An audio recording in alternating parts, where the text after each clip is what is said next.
somewhere above your head right now. Thousands of planes are cruising through the sky. Different airlines, different countries, different destinations. And yet, almost all of them are flying in roughly the same narrow band of altitude, around 35,000 to 40,000 feet. That's not a coincidence. It's not a rule painted across the sky.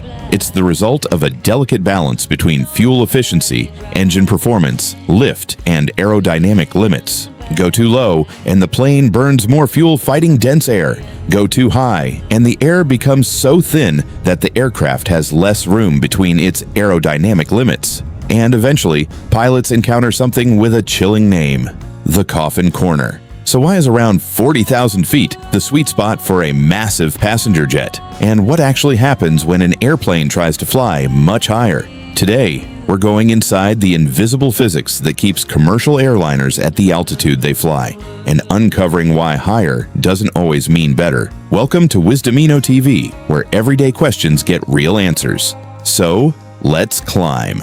Let's start with something simple: air. Near the ground, Earth's atmosphere is thick and dense. Great for breathing, terrible for flying fast. Pushing a several hundred-ton airliner through that thick air is a bit like trying to sprint through a swimming pool. The resistance is constant, and it costs fuel. A lot of it. So planes climb.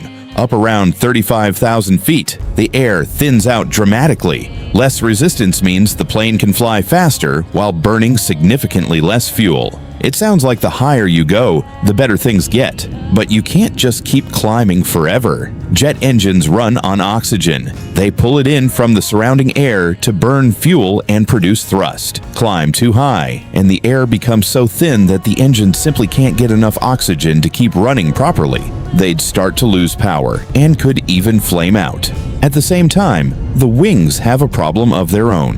They need a certain density of air molecules pushing against them to generate lift and hold a heavy plane up in the sky. Too little air, and lift disappears. Between 35,000 and 40,000 feet, you get the sweet spot. Thin enough to cut fuel costs, thick enough to keep the engines breathing and the wings working. It's aviation's Goldilocks zone. But that's only half the story. The real reason planes avoid flying higher is far more dangerous. Here's where it gets interesting. As a plane climbs into thinner air, it needs to fly faster to generate enough lift to stay airborne. Fly too slow, and the plane stalls.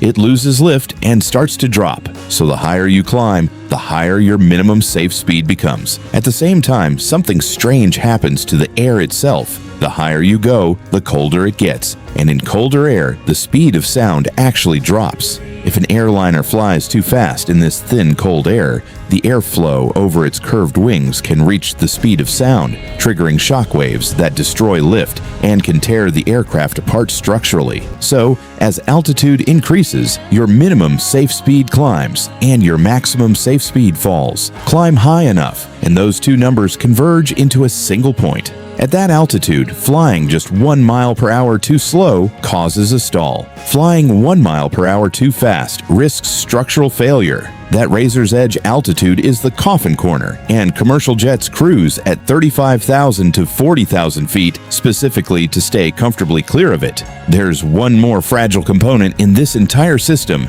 you. At 40,000 feet, outside air pressure is so low that an unprotected human would lose consciousness in under 20 seconds.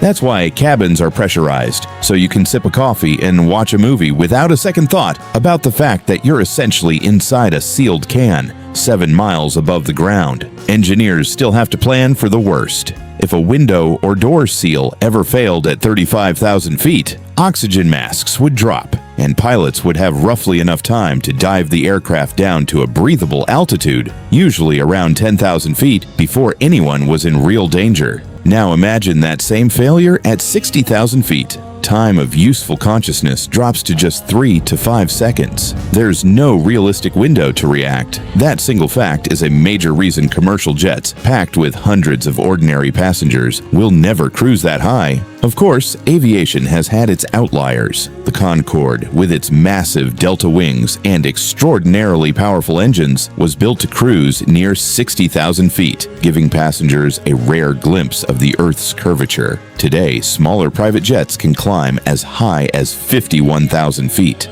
But for the giant, heavy airliners carrying entire communities of strangers across oceans every day, 40,000 feet remains the sweet spot, the precise intersection of safety, efficiency, and physics. So next time you're 6 miles above the ground watching the clouds drift by from your window seat, remember this: you're not just flying at a random height. You're threading a needle between a stall and a shockwave, suspended in the one sliver of sky where thin air, freezing temperatures, and human survival all happen to line up. It's a corner of physics so unforgiving that pilots gave it a name meant to make you pay attention. And now you know exactly why.